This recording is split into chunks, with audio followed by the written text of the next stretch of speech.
Fala galera, tudo bem? Sejam todos bem-vindos a mais uma edição. É o segundo episódio da segunda temporada do Pod Jor FC, que é uma grande parceria feita pela ACESP e o curso de jornalismo da SPM São Paulo. Prazer, eu sou o Rafael Sgrilles, repórter das rádios Energia 97 e também Tropical FM. Sejam todos bem-vindos. E eu tô aqui do lado dela, tá meio nervosa, mas não vai dar tudo certo. Calma que vai dar tudo certo. Eu tô ao lado da Giovana Soares, aluna do segundo semestre de jornalismo aqui da ESPM. Seja bem-vinda, fique à vontade e apresente nossa convidada. Muito obrigada, Sgrilles. É um prazer dividir a bancada aqui com você, mas eu tô muito mais feliz de estar aqui com a nossa convidada de hoje, que é a Denise Tomás Bastos. Ela é uma jornalista esportiva e repórter da Globo e da Sport TV, se formou em jornalismo pela Unip e sempre trabalhou na Globo, onde cobriu edições da Copa do Mundo, tanto feminina quanto masculina. Ela é uma personalidade que veio da periferia, ela fala bastante sobre isso. Seja muito bem-vinda. Muito obrigada, é um prazer estar aqui hoje com plateia. Com muita plateia e muito interesse pela sua carreira. E é muito legal ver que vem da periferia, sai lá de Parelheiros pro mundo, mulher, negra, jornalista. É muito legal ver isso e cada vez mais ver as mulheres participando, engajando cada vez mais. Então vocês acabam sendo um ponto de partida para essa garotada que está aqui, para essas meninas que estão aqui. E também é muito mais relevante também a voz da periferia no esporte, que eu acho que tem que ser relevado a vários graus superiores aí. Fala um pouquinho do início do seu amor ao esporte. Acho que tia Celina tem alguma coisa a ver com isso, né? Tia Celina tem um ponto de partida para o seu amor no esporte. Fala um pouquinho da onde vem esse amor do esporte lá de Parelheiros. Lá de Parelheiros. Eu comecei com esporte desde muito pequenininha. Joguei handebol, joguei futebol, participei de, enfim, campeonatos e afins. Mas a minha tia Celina, que já faleceu, ela era muito apaixonada por futebol e ela começou a me levar para os estádios, eu tinha uns 10, 11 anos. Então, a partir daí, eu comecei a gostar muito de futebol, a frequentar estádio, aí com ela, enfim, Pacaembu, Morumbi e outros estádios também. E ela viajava e gostava. Na minha casa, sempre teve futebol. E a minha avó gostava, também já faleceu, mas ela gostava muito do goleiro Dida, na época da Copa, então ela botava a roupa do Dida. Então era uma festa, assim, acompanhar futebol. Então eu gostava de futebol pela festa. E do estádio também, porque ficava ali no meio da torcida, tinha aquela loucura, aquela coisa. E eu gostava de estar ali, era o meu ambiente de lazer. Mas pratiquei também, nunca fui muito boa. No handebol eu fui boa, fui capitã do time e tal. Agora no futebol ali, joguei a CESP, a Copa Imprensa, que tem de imprensa, mas eu sou bicudão pra frente. Zagueira raiz. Zagueira, nossa, domingos.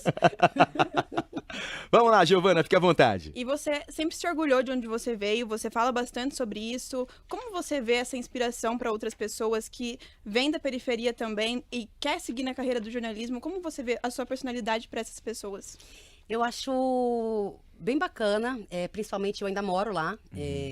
Eu voltei agora no começo desse ano pra lá, eu morei 5 anos num outro bairro, mas agora eu voltei pra Parelheiros. É bem bacana quando eu tô indo na padaria, no mercado, e as crianças me veem e falam, tipo, oh, mãe, olha lá, era televisão.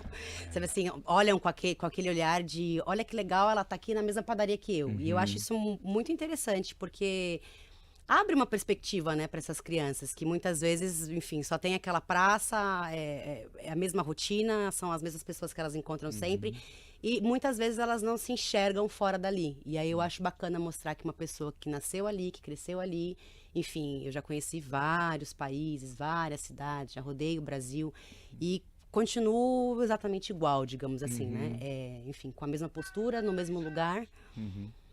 E eu acho que para essas crianças isso é muito bacana. Eu converso muito com as crianças de lá, converso muito com os jovens principalmente, porque a gente sabe que a juventude... Ai, a juventude. Mas a gente sabe que a juventude tem acesso a muita coisa e pode, enfim, ir para diversos caminhos que não vai ser legal. Então, todas as possibilidades que eu tenho de conversar com eles, tem uma galera que produz música, que enfim... vai por uma outra área mesmo, não jornalista, mas de audiovisual, que é uma coisa que eu também gosto muito. Então eu vou dando uns toques, tem um workshop de alguma coisa, eu vou conversando na medida do possível, no que eu posso, mostrando que dá pra fazer, entendeu? Que a gente não precisa ficar sempre no mesmo lugar, que apesar de estar nesse lugar, a gente consegue fazer outras coisas. Denise, até uma curiosidade, porque eu, até o primeiro ano do colégio, eu não sabia muito o que fazer na faculdade, mas sempre gostei de apresentar Globo Esporte fake em casa, sozinho, com vários papéis em branco, assim, imitando o Léo Batista, comprando o Diário Lance, lendo todos os dias, e aí a partir do segundo ano do colégio me veio a paixão pelo jornalismo, principalmente jornalismo esportivo, e eu foquei. Falei, eu vou trabalhar na Rádio Globo um dia. E tive essa felicidade, fiz Copa do Mundo na Rádio Globo. E quando você teve a oportunidade de dar o start, vou fazer jornalismo esportivo? Eu já estava na Globo. Eu entrei na Globo como jovem aprendiz. Que hoje, aprendiz, na minha época era cidadão. Em 2004. E aí eu indo pro Morumbi, num jogo assim, tinha a Globo de fundo, passando na ponte do Morumbi. Eu falava, vou trabalhar ali, mas enfim. E eu fazia alguns cursos na escola, eu fazia algumas coisas na escola. Aquela pessoa que faz tudo, faz fanfarra, faz coral. Eu era essa pessoa. E a escola me indicou pra esse programa. E aí me chamaram da Globo, enfim, entrei lá. E eu entrei em 2004, com 16 anos. E aí trabalhei em algumas áreas lá dentro. Eu trabalhei no RH inicialmente. Depois eu fui para o ambulatório médico. E aí eu saí e me chamaram... Ambulatório médico? Fazendo arquivos de exame periódico. Atenção, o seu exame não está ok. Eu fazia e, enfim. E aí eu saí e voltei para o jornalismo, como administrativo. E aí rolou uma vaga no esporte em 2006 só. E aí eu fui contratada em 2006 no esporte como contínua, que era o boy, eu fui boy da Glenda, girl no caso, né? Então eu levava a lauda do jornal e tal. E ali o ambiente esportivo me apaixonou de uma outra forma, né? Entendendo o que era uma mesa, entendendo o que era um corte de câmera.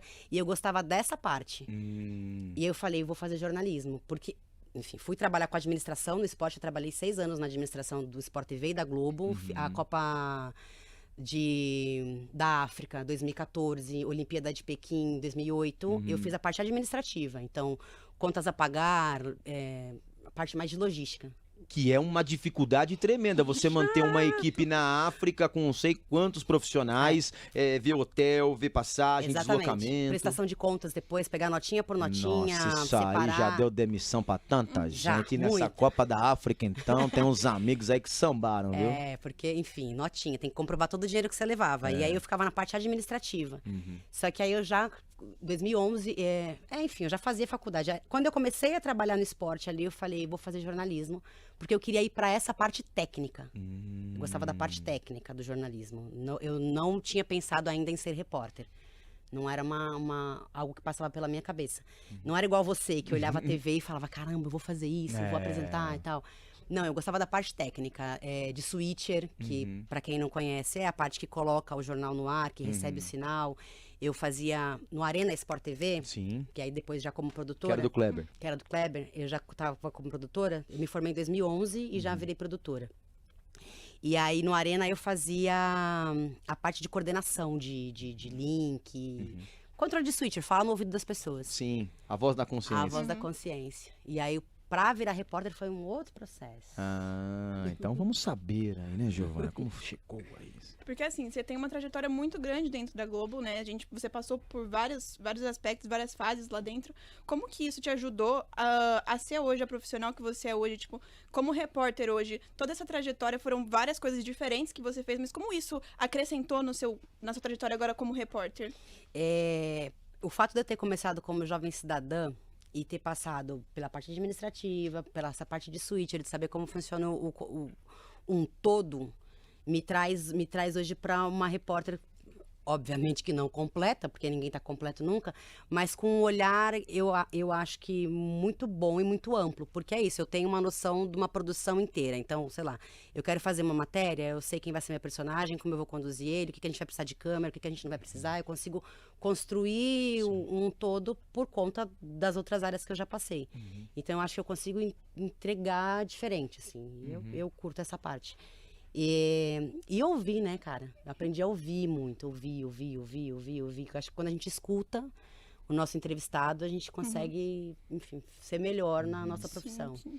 E eu queria saber um pouco da linguagem, né? Por quê? O futebol masculino todo mundo acompanha, mas só que hoje, graças a Deus, tem uma cobertura maior do futebol feminino, mas só que você começou um pouquinho lá atrás, ainda com uma descoberta da modalidade, com o engajamento da Marta, da Cristiane.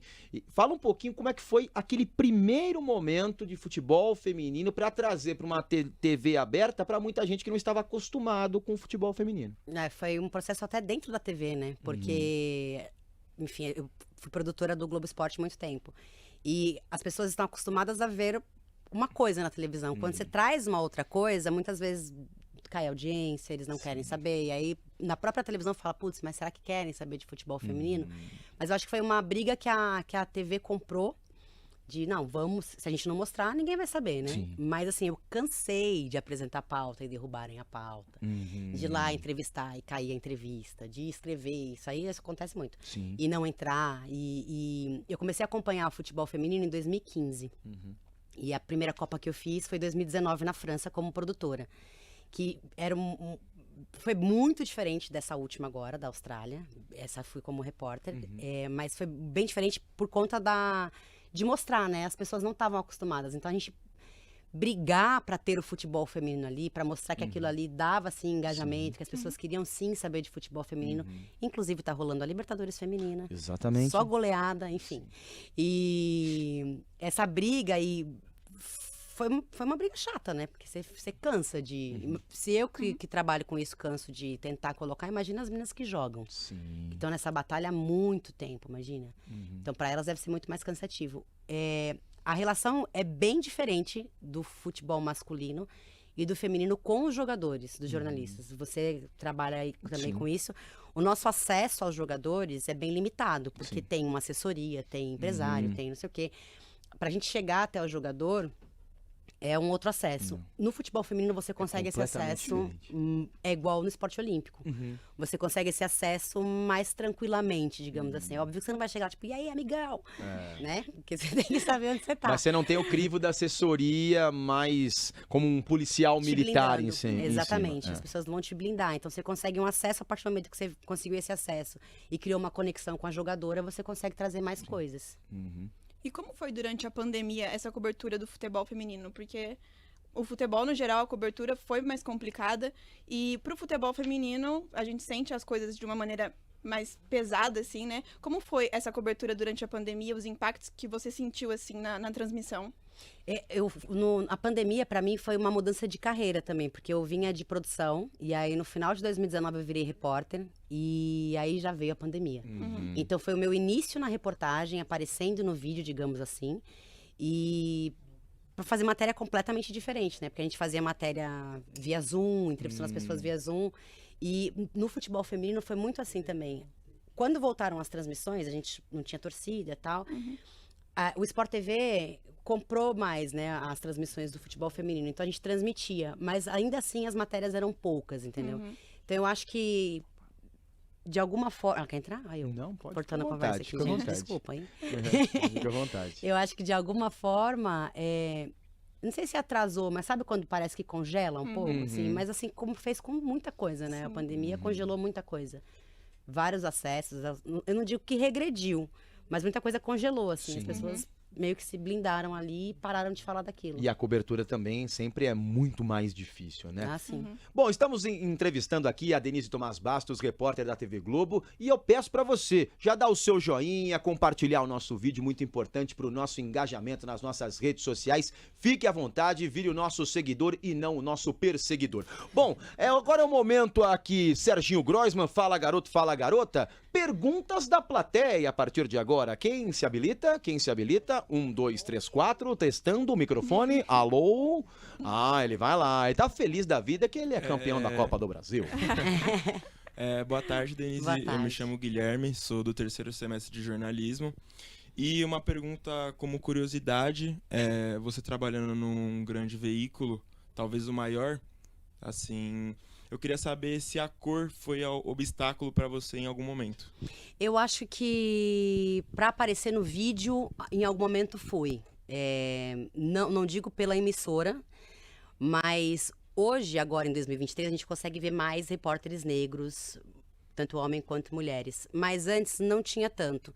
E quando tinha, se tinha um, não podia ter um outro, né? Porque a gente vive numa sociedade ainda que não consegue discernir quem é quem. Então, acha que preto é tudo igual e, putz, vai colocar uma matéria de um, vai colocar uma matéria de outro, ninguém vai saber quem é quem.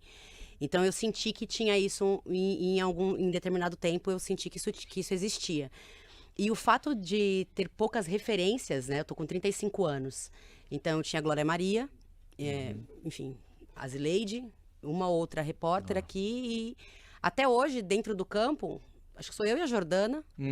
Tem mais uma da ESPN que eu não... Assim, obviamente que tem mais jornalistas surgindo, mas são poucas jornalistas Na linha de negras. frente Na são linha de frente, poucas. sim, tem a Débora, tem a Rafa Serafim, dá para citar algumas, mas ainda são poucas.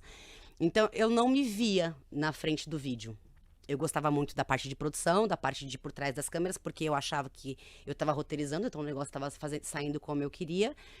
Mas eu acho que, como eu não tinha referência, eu achava... E outra, vocês percebem que eu faço umas caretas, né? E aí eu falava, cara, não tem ninguém que tem essa expressão. Tem, tal. quando o profissional de rádio vai pra TV, aí fica assim, fica meio louco. Exato. É muito E, assim. e ainda bem que isso tenha acontecido, porque Exato. as pessoas se movimentam falando Claro. e, enfim, fazem caras e tá tudo certo fazer isso. Então, eu acho que foi um processo para eu entender que tava tudo bem eu estar no vídeo. Mas não tive nenhuma barreira da emissora. Mas a emissora não tinha outras jornalistas que eu pudesse me espelhar, entendeu? Então, foi um processo para eu entender que eu também podia estar ali. Respondi. Fala, garoto! Fala, garoto! Prazer, Denise. Eu sou Felipe, aluno de jornalismo do segundo semestre. E vindo num gancho da pergunta dele, pra você ser mulher, teve algum impacto também na emissora, ou indo pro vídeo, ou entrando pro esporte? Quando eu entrei na redação do esporte em 2006, sei lá, devia ter uns 300 funcionários, 10 mulheres. E hoje tem mais, igual aqui nessa sala que tem mais mulheres, você consegue ver mais mulheres, mas ainda é pouco. Só que eu com 17 anos, 16 anos, quase não tinha mulheres. Então é um impacto, até porque o ambiente é masculino. Então é um ambiente que os caras viram e falam, aquelas piadinha babaca, aquele que você começa a fingir que não tá ouvindo, né? Entra por aqui e sai por aqui. Mas você se acostuma, isso é uma merda. Não pode. No podcast a gente pode tudo, é merda, é fezes, fica à vontade. É uma merda se acostumar com o fato de sentir essas coisas, de ouvir coisas que você, enfim, talvez não precisasse ouvir, mas você se acostuma com isso, né? Com esse ambiente, você se blinda de alguma forma. Então eu ouvi sim, o que mais me incomoda, e que até hoje às vezes acontece, são olhares. Então você tá ali trabalhando e a pessoa fala, tipo, sabe assim, você sabe do quê? Sabe assim? E aí você mostra com o seu trabalho que você sabe do que você tá fazendo, entendeu?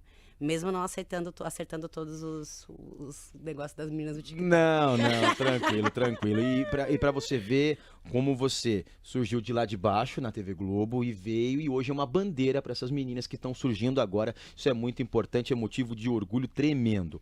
Você começou a sua primeira transmissão, foi na Taça das Favelas. Foi na Taça das Favelas. Em 2019, né? E aí eu acho que deve ter passado um filme na tua cabeça, né? Da tua origem, e ali você vendo as comunidades. Quem não foi ver final da Taça das Favelas é um grande barato. Final da Várzea tem mais público que muito jogo da Série A do Campeonato Brasileiro. E a paixão e o amor, eles tiram ônibus de linha pra levar a torcida. Cansei de ir no Nicolau Alayon ver lá a final da Copa Kaiser. Posso fazer propaganda, né? Então, Não final da existe Copa mais, não não existe existe mais. mais, não existe mais. Então, final da Copa Kaiser que a gente ia lá. E Ajax e Napoli. E assim, 15 mil pessoas. E é uma paixão, um amor. Eu acho que isso deve ter passado um pouquinho de filme na tua cabeça. Não, né? total, é um movimento, né? E a Taça das Favelas, pra mim, foi muito, muito legal, porque eu produzi o documentário Taça dos Sonhos, do Globoplay. Assistam, gente, é incrível.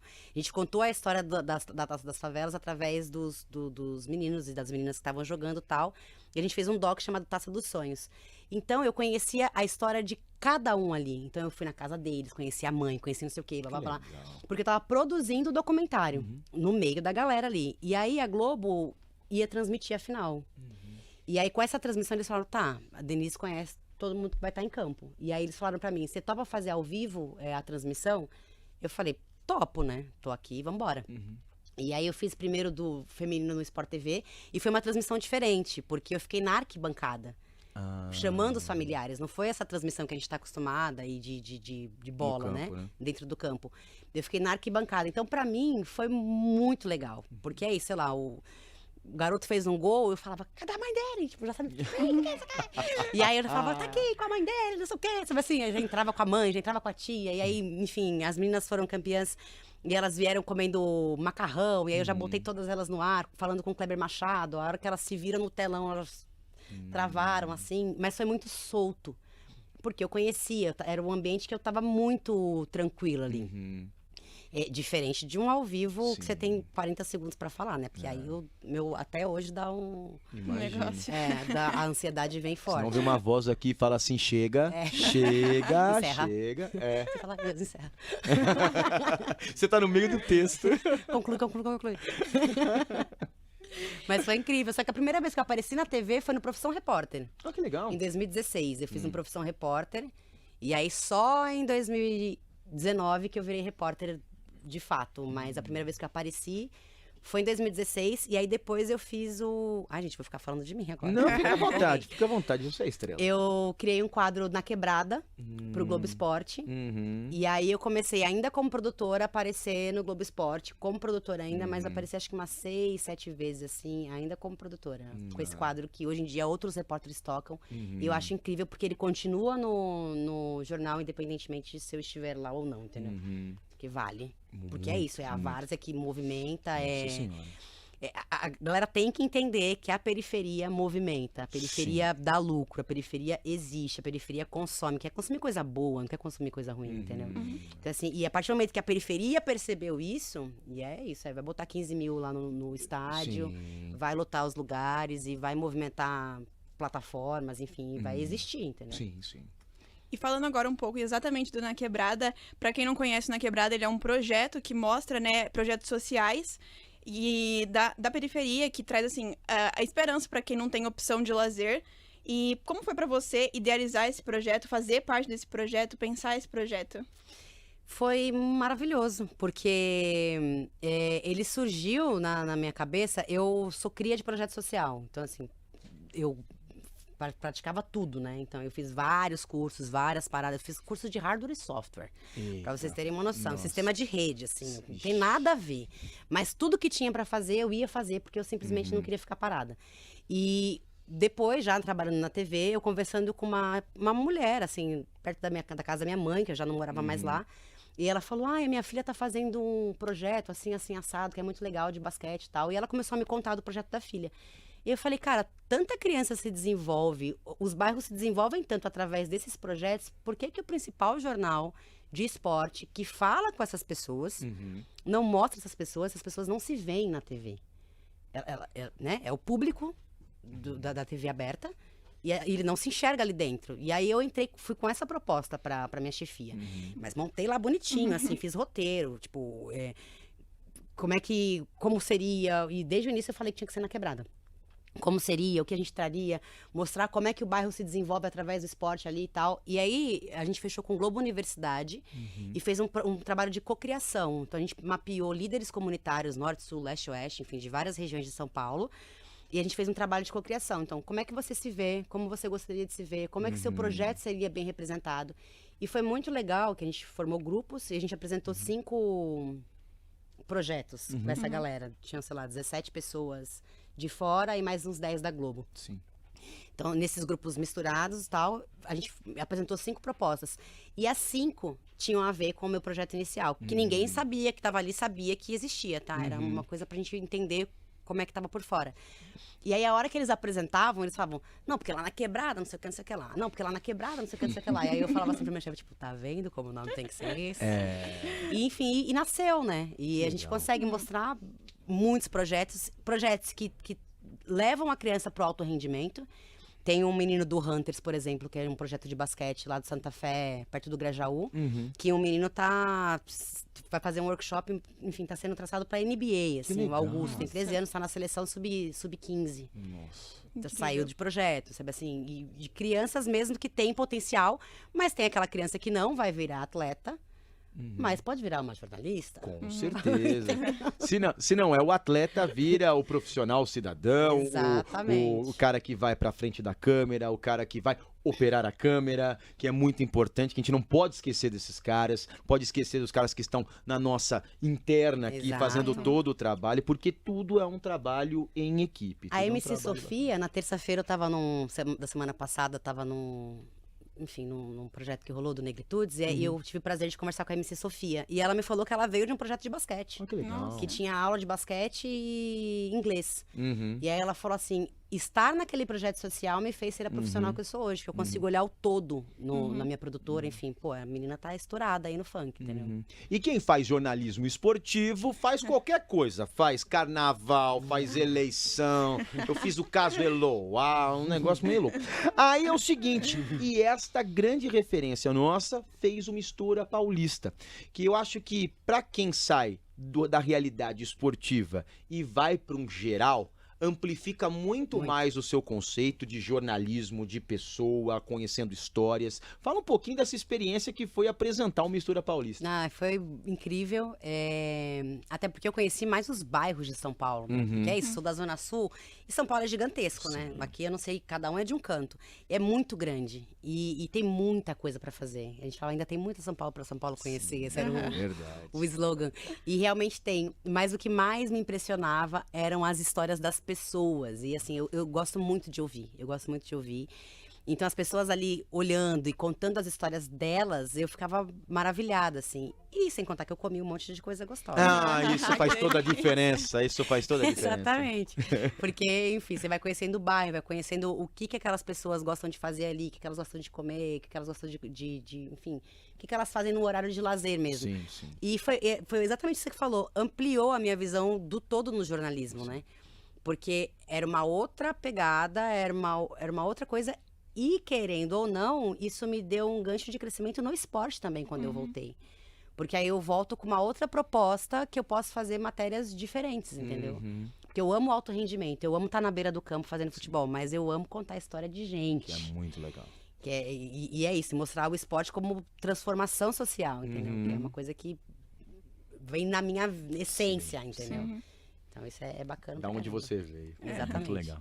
E puxando um gancho para isso também, recentemente a gente teve a Kobe Expo aqui em São Paulo, que é a Feira dos Esportes Olímpicos, e eles trouxeram uma dinâmica muito legal também, que é de promover esportes ali, a interação de esportes com diversas entidades públicas também. Como você olha essa, interação do esporte com os jovens e os adolescentes? Como isso traz uma esperança de modificação para eles, de olhar para o futuro e ver, assim, a partir do esporte, uma vida melhor? Eu acho que todo mundo tinha que ter contato com o esporte, porque ele te disciplina, não que a gente precisa ser disciplinado, não é isso, mas ele te traz uma outra consciência de um todo. Você se percebe como pessoa, você percebe o ambiente que você tá. Eu não fui na feira, infelizmente, mas eu vi muitos stories de pessoas que foram, que estavam ali brincando, e arco e flecha, e outros esportes que a gente não tá acostumado, né? Infelizmente, bastante. no Brasil, é só futebol ainda. Mesmo tendo outras coisas, mesmo tendo a ginástica arrasando agora no Mundial, e a gente tendo possibilidades em outros esportes, a gente ainda não tem investimento no esporte. Sim. A gente ainda não tem, enfim, muita coisa que precisaria ter no nosso país. Mas ter esse tipo de iniciativa mostra para o jovem que existem possibilidades, entendeu? E outros esportes também que eles podem olhar e falar, cara, que legal esse, sei lá, o arremesso que seja, entendeu? Dardo, vôlei, enfim, e tinha esporte paralímpico ali também, de alguma forma, inserido.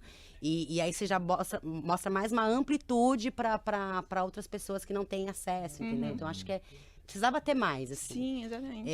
Nas escolas, o Diego San, sabe? Sim, Ele estava no Ministério do Esporte, a gente está no Ministério ainda como assessor, eu conversei muito com ele sobre isso. O que a gente pode fazer politicamente maior para que as pessoas se insiram de fato no esporte? Para que não seja só, joga a bola lá, deixa eles correrem na quadra, entendeu? Para que tenha um desenvolvimento. Porque a pessoa que pratica esporte, que convive com esporte, é diferente, cara.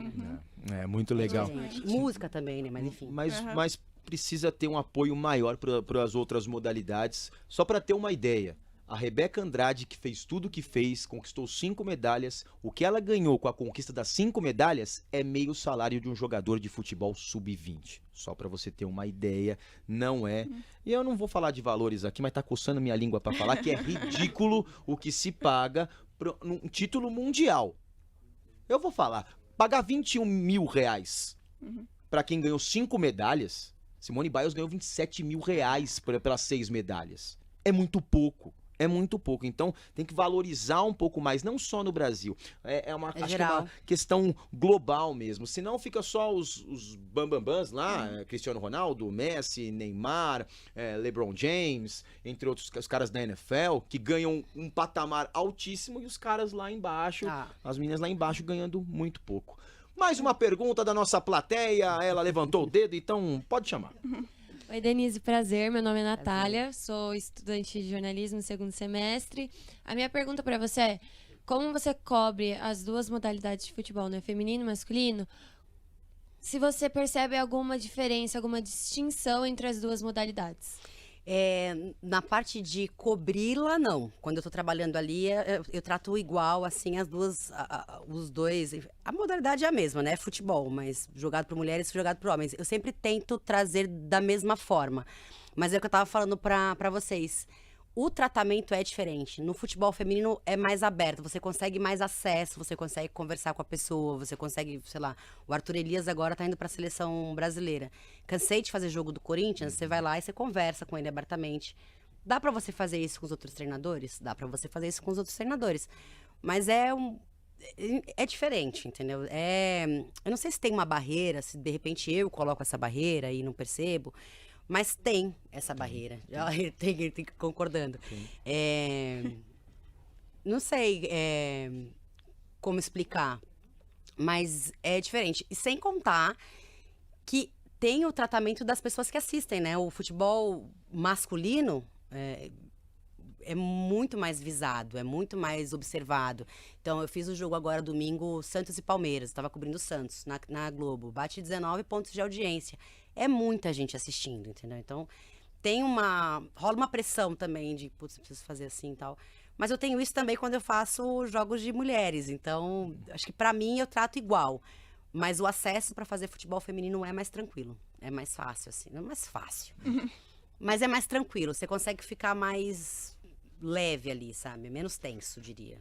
E só para elucidar, um ponto de audiência na TV são 60, 70 mil domicílios. Então chegou a quase 20 ali, né? No patamar. Mas eu acho que também Copa do Mundo deve ter girado, a Copa do Mundo feminina deve ter girado nesse entorno aí também, né? Teve bastante audiência essa Copa do Mundo, ainda bem. Mesmo com o Brasil sendo desclassificado cedo, né? Que foi muito triste pra gente, mas a gente seguiu lá com a equipe na Austrália até o final da Copa. Sim. E os horários também não eram bons, né?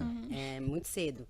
Mas a audiência, dentro do esperado, superou. Então isso foi bem legal. Diferente de 2019, que bateu todos os recordes. Sim, né? sim. 2019 bateu muitos recordes a Copa do Mundo feminina. Vai lá, Giovana, você tem mais uma? Eu acho que o Felipe tem mais Fala, uma. garoto! Fala, garoto! Você falou que você cobre o Campeonato Brasileiro, você cobriu Copa do Mundo. Como que é a sua preparação para os campeonatos diferentes? Você se prepara mais para uma Copa do Mundo ou a sua preparação é sempre muito parecida? Eu deveria me preparar até mais, eu diria. Eu tenho uma linha para eu trabalhar, mas para a Copa do Mundo, como tem outros países aí, vou colocar como exemplo essa, que foi a que eu cobri, né? Então, sei lá, eu estudo o grupo do Brasil, então eu tenho que saber o que tá rolando ali com cada país, como é que é. Só que aí, conforme vai passando e você tem que fazer outros jogos, você precisa saber um todo. Então, você tem que estudar ali o geralzão, principais jogadores, quem vem de onde, enfim, o grosso.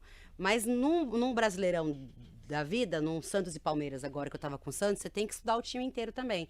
E aí, o que é estudar o time inteiro? A gente recebe uma pesquisa que tem pessoas que fazem com dados. Quantas vezes... muito bom. Maravilhoso. Nossa Senhora. Quantas vezes os times já se enfrentaram, que jogador que tem o quê e tal. Mas o que eu gosto de trazer pra transmissão? Eu gosto de trazer o que tá acontecendo ali na hora. Então, assim, eu acho que a percepção do repórter que tá na beira do gramado é legal a gente trazer o que tá acontecendo ali na hora. Putz, o treinador levantou, o que ele fez? Pegou uma garrafinha, sei lá. O que tá acontecendo ali? O torcedor falou alguma coisa? Influenciou, não influenciou? Eu acho que para quem tá em casa, esse ambiente que só o repórter que tá dentro do campo tem a visão, é muito mais interessante do que eu falar, essa é a quinta bola que ele chuta na trave. Tipo, sabe, pra mim, tá? Sim, Pode ser que eu sim. esteja completamente errado. Porque você é o olho do telespectador ali. Exato, Você tá vendo o treinador chamou o Soteldo e Exato. falou isso, pra ir mais pro lado esquerdo. Aí sai um gol ali, você tá vendo? Falei, Exatamente. Essa preparação é...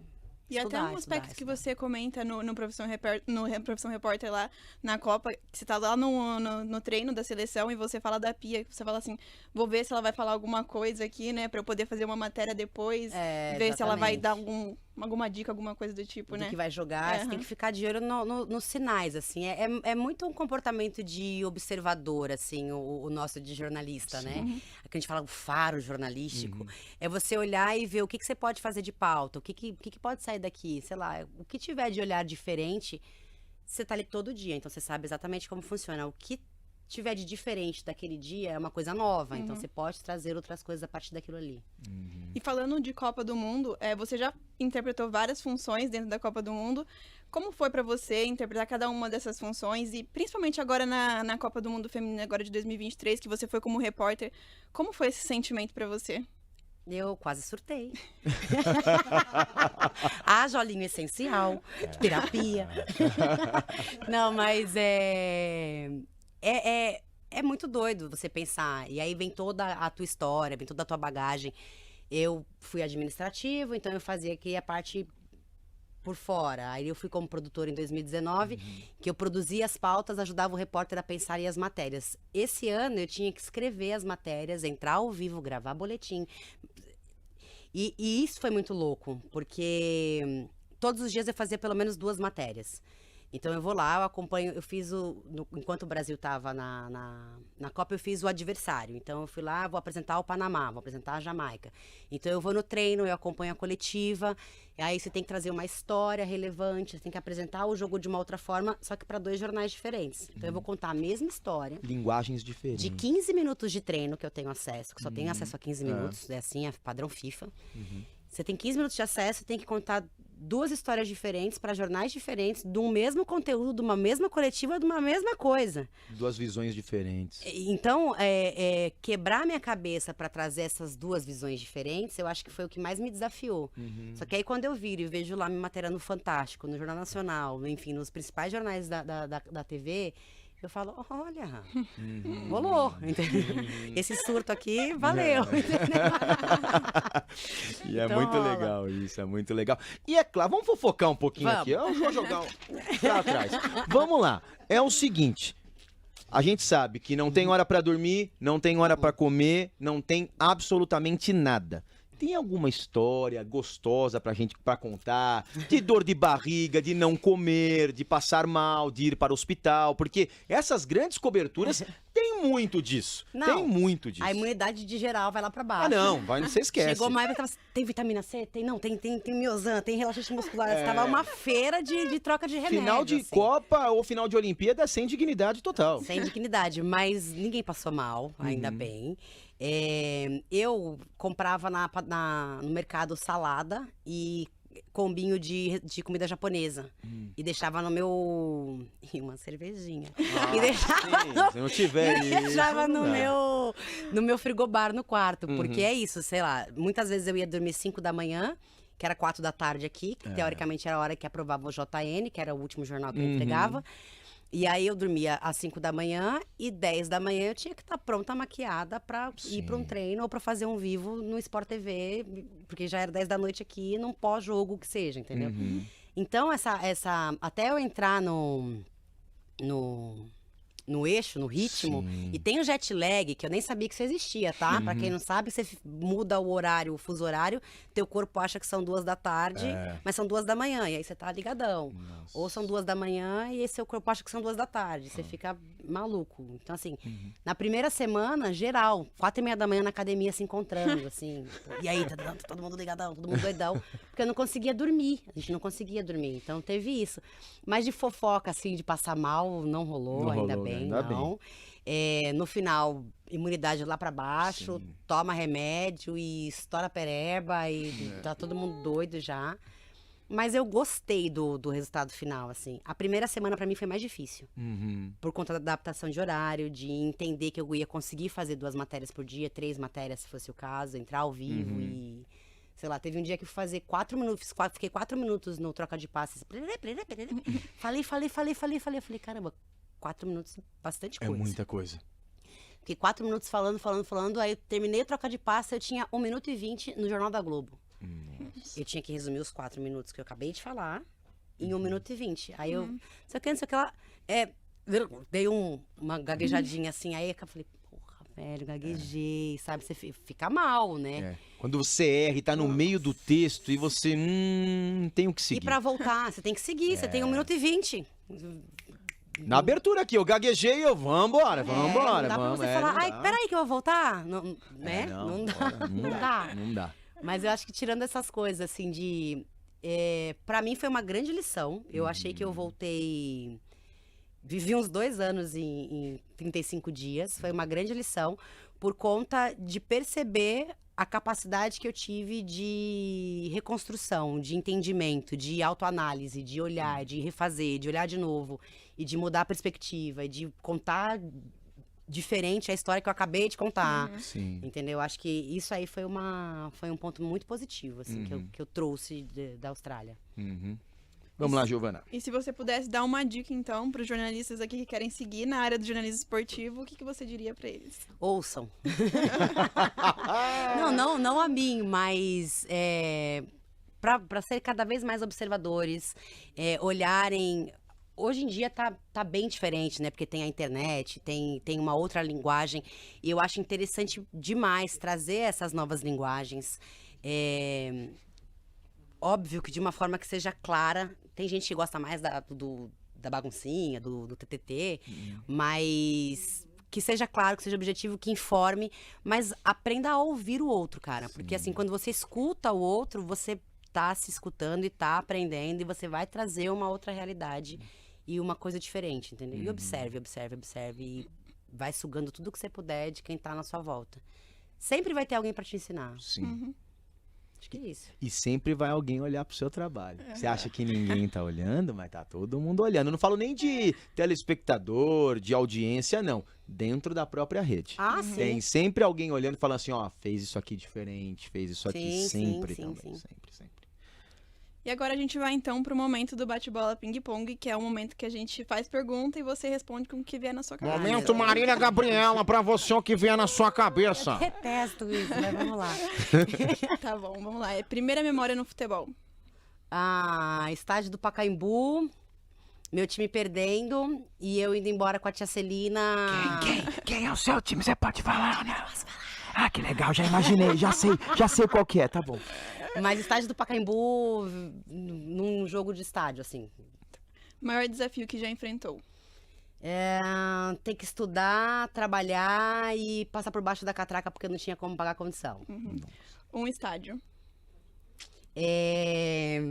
Ai, gente, na França, o... Saint-Denis? Não, o Parc de France? Parc de France. Ai, que chique. Inspiração muito no bom. jornalismo. Desculpa? Uma inspiração no jornalismo. Uma inspiração? Cara, tem várias. Tem que ser rápido, né? De bate-pronto. Qualquer uma, assim. Glória Maria, já foi, mas ela vai ser inspiração sempre. Maior alegria com o esporte. Contar a história. Um esporte sem ser o futebol. Handball. Quem será o campeão da Libertadores? Fluminense. Uma personalidade do esporte. Hamilton. Uma jogadora. A Marta. Uma palavra que define o Na Quebrada. Vida. E a partir de agora, eu quero que você conte para Denise Tomás Bastos, pequenininha, lá em Parelheiros, e você vai fazer um mergulho. Meu Deus, gente. E aí autoanálise. você vai falar o que você se transformou para essa menininha lá em Parelheiros. Quem foi Denise Tomás Bastos, daqui de cima para lá para a juventude? Gente, nossa, mas é bem complexo. Pra eu falar pra essa criança quem que ela se transformou? Quem é você? Quem sou eu? Uma pessoa que sabe ouvir que gosta de outras pessoas, que tem sempre o pé no chão e que acha bonito estar aqui compartilhando e vendo pessoas que com os olhos brilhando, querendo fazer assim como eu quis tantas vezes. E eu tenho certeza que eu acreditei em mim mesma, até quando não acreditaram em mim mesma. Então aquela criancinha ali inquieta, maluca, segue aqui dentro, inclusive. Sim, sim. E para você que está assistindo esse grande depoimento, você que está na periferia, você que acha que ninguém olha para você, você acha que não tem oportunidade, veja na experiência da Denise como você pode chegar assim, como fala a música do Charlie Brown, dá para chegar. E como dá para chegar. Dá para chegar. Então confiem nisso. Hoje conversamos aqui na segunda edição, no segundo episódio da segunda temporada do Pod Jor, que é uma parceria dos alunos de jornalismo aqui da SPM com a Associação dos Cronistas Esportivos do Estado de São Paulo. Quero agradecer mais uma vez a presença e também a oportunidade do presidente Nelson Nunes e toda a diretoria. Muito obrigado. E também agradecer a Denise Tomás Bastos e agradecer a TV Globo por ter cedido a Denise por participar aqui dessa experiência. E eu quero aplausos, porque a Giovana matou a pau. Parabéns, Giovana. Parabéns, Giovana. Valeu, Denise. Obrigada, gente. Muito obrigada, Sgrilles. Obrigada, Denise. Foi um prazer dividir a bancada aqui com vocês. Muito obrigada a vocês aqui também. Siga a gente nas redes sociais, no Instagram e no TikTok, é @podjorfc. No YouTube é só PodJorFC mesmo. E agradecer, então, aqui a apresentação Rafael Sgrilles e Giovana Soares. Roteiro e produção Gustavo Mengar, Vitor Artesi, Natália Bergonço e Gabriel Marcondes. Mídias sociais Paola Bétega e Maria Eduarda Mustafa. Trabalhos técnicos Afonso Afonsos e Marcelo Bonora. Produção ACESP, Nelson Nunes e Ana Marina Maioli. Supervisão de conteúdo, professores Patrícia Rangel e Antônio Rocha Filho. E até a próxima edição aqui do Pod Jor FC. Valeu, boa resenha, sempre é boa resenha aqui. Até a próxima, tchau. Obrigada. Eu nem vi passar o tempo. Passou voando. Passou voando.